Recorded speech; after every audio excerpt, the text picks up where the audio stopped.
Seigneur Tout-Puissant, nous venons devant toi en ce moment pour te remercier pour le souffle de vie, pour chaque jour que tu nous donnes, et surtout pour le don de ton Fils, Jésus-Christ.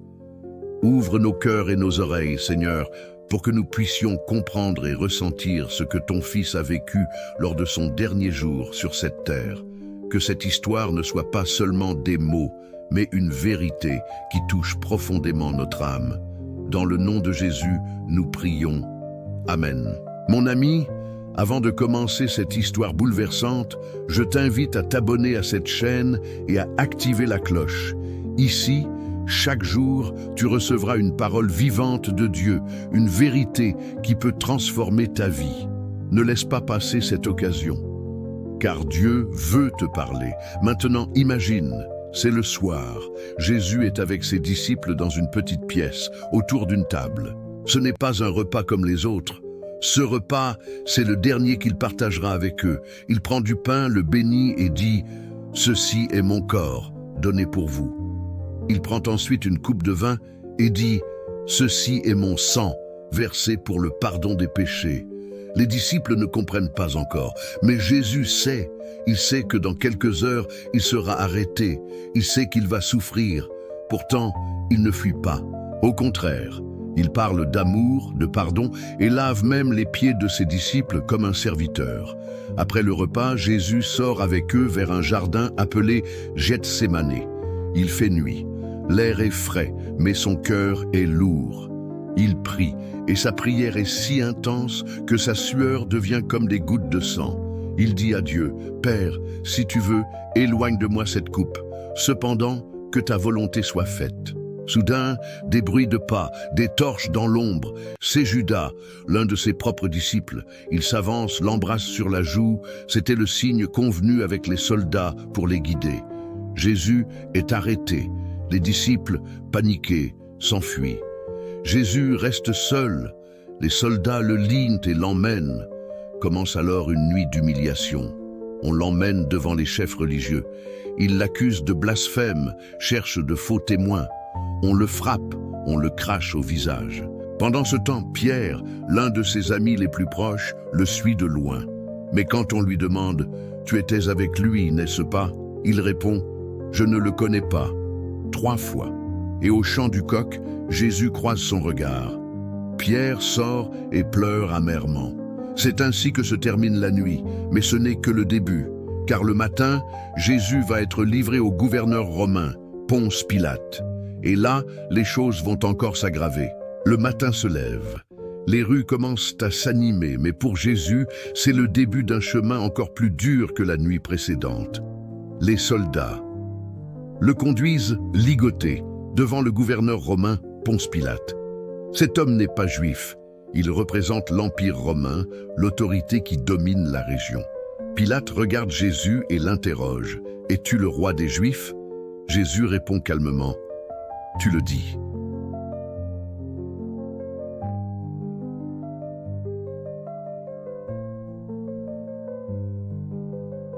Pilate propose alors: « C'est la coutume de relâcher un prisonnier à la fête de la Pâque. Je peux libérer Jésus. » Mais la foule hurle: « Non, libère Barabbas !» Barabbas était un criminel, coupable de meurtre. Entre un innocent et un coupable, ils choisissent le coupable. Pilate hésite encore. Il pense qu'une punition plus légère suffira. Alors il ordonne de faire fouetter Jésus. Les soldats romains savent comment faire souffrir. Ils utilisent un fouet avec des morceaux de métal et d'os attachés aux lanières. Chaque coup déchire la peau. Le sang coule. Jésus vacille, mais il ne crie pas. Après les coups, les soldats se moquent de lui. Ils lui mettent un manteau rouge, tressent une couronne d'épines et l'enfoncent sur la tête. Les épines pénètrent la peau. Le sang coule sur son visage. Ils se mettent à genoux devant lui en disant « Salut, roi des Juifs !» Puis ils le frappent au visage et crachent sur lui. Pilate le présente à la foule, pensant que la vue de cet homme brisé suffira à calmer leur colère. Voici l'homme. Mais au lieu de se calmer, les cris s'intensifient. « Crucifie-le! Crucifie-le » Pilate se lave les mains devant tout le monde et dit « Je suis innocent du sang de cet homme. » Mais au fond, il sait qu'il cède à la pression. Alors Jésus est condamné. Il doit porter lui-même la croix jusqu'au lieu de l'exécution, un endroit appelé Golgotha, ce qui signifie « lieu du crâne ». La croix est lourde. Le bois râpe ses épaules déjà meurtries par les coups. Ses forces l'abandonnent. Sur le chemin, un homme nommé Simon de Cyrène est forcé d'aider à porter la croix. Les rues sont pleines. Certains se moquent, d'autres pleurent. Des femmes le suivent en pleurant bruyamment, mais Jésus, même dans la souffrance, leur dit « Ne pleurez pas sur moi, mais pleurez sur vous et sur vos enfants. » C'est un avertissement. Il sait que des temps difficiles viendront pour le peuple. Arrivé au Golgotha, les soldats lui arrachent ses vêtements. Cela rouvre les plaies, la douleur est vive. Ils le clouent sur la croix, un clou dans chaque main, un autre dans ses pieds. La croix est dressée et le poids de son corps tire sur ses blessures. Chaque respiration devient un effort. Au-dessus de sa tête, une inscription « Jésus de Nazareth, roi des Juifs », écrite en 3 langues, hébreu, grec et latin, pour que tout le monde puisse lire. Les chefs religieux protestent, mais Pilate refuse de changer le texte. Autour de la croix, les soldats tirent au sort ses vêtements. La foule continue à se moquer. Il a sauvé les autres, qu'il se sauve lui-même. Même l'un des criminels crucifiés à côté de lui l'insulte. Mais l'autre criminel se tourne vers Jésus et dit « Souviens-toi de moi quand tu viendras dans ton royaume. » Et Jésus lui répond « Aujourd'hui, tu seras avec moi dans le paradis. » Le ciel commence à s'assombrir, même si c'est le milieu du jour. Une étrange obscurité recouvre la terre pendant 3 heures. C'est comme si la création elle-même pleurait. Jésus parle encore. Il confie sa mère à Jean, son disciple bien-aimé, disant « Voici ta mère, et à Marie, voici ton fils. » Même cloué à la croix, il pense aux autres. Puis vient un cri « Mon Dieu, pourquoi m'as-tu abandonné ?» C'est un moment de profonde douleur, non seulement physique, mais spirituelle. Jésus porte le poids des péchés du monde entier. Il ressent la séparation, le silence du Père. Quelqu'un lui tend une éponge imbibée de vinaigre. Il prend une gorgée, puis dit « Tout est accompli ». Ce ne sont pas des mots de défaite, mais de victoire. La mission est terminée, le prix est payé. Enfin Jésus crie « Père, je remets mon esprit entre tes mains ». Et il rend l'âme. La terre tremble, des rochers se fendent, le rideau du temple se déchire en 2 du haut jusqu'en bas. Même un centurion romain, témoin de tout cela, s'exclame « Vraiment, cet homme était le Fils de Dieu ». Le corps de Jésus est encore suspendu sur la croix. Le soir approche, et selon la loi juive, les corps ne doivent pas rester ainsi pendant le sabbat. Un homme riche et respecté, Joseph d'Arimathie, qui était disciple de Jésus en secret, va voir Pilate. Avec courage, il demande la permission de prendre le corps. Pilate accepte. Joseph descend le corps avec soin, aidé par Nicodème, un autre homme influent qui avait rencontré Jésus de nuit. Ils enveloppent le corps dans un linge propre, avec des parfums et des aromates, selon la coutume. C'est un moment silencieux et lourd. Le Sauveur est mort, et ceux qui l'aiment ne peuvent qu'honorer son corps. Ils déposent Jésus dans un tombeau neuf, creusé dans le roc, appartenant à Joseph. Une grande pierre est roulée devant l'entrée. Les autorités romaines placent des gardes devant le tombeau et apposent un sceau officiel. Personne ne doit s'approcher. Ils craignent que les disciples volent le corps et prétendent qu'il est ressuscité. La nuit tombe. Pour les amis de Jésus, c'est la fin. Ils se sentent perdus, trahis par leurs propres espérances. Les femmes qui l'avaient suivi préparent encore des parfums pour achever les rites funéraires après le sabbat. Le samedi est long, silencieux, rempli de larmes. Mais au premier jour de la semaine, très tôt le matin, quelque chose d'extraordinaire se produit. La terre tremble. Un ange du Seigneur descend du ciel. Son visage brille comme l'éclair, ses vêtements sont blancs comme la neige. Il roule la pierre et s'assoit dessus. Les gardes, terrifiés, tremblent et tombent comme morts. Les femmes arrivent, portant les aromates. Elles voient la pierre déplacée, le tombeau vide. Leur cœur bat à toute vitesse. L'ange leur dit « N'ayez pas peur. Vous cherchez Jésus qui a été crucifié. Il n'est pas ici. il est ressuscité comme il l'avait dit. Venez voir l'endroit où il était couché. » Elles entrent et voient les linges posés à plat, le suaire plié à part. Tout est en ordre, pas comme si quelqu'un avait volé le corps. C'est clair, il est parti par sa propre puissance. L'ange continue.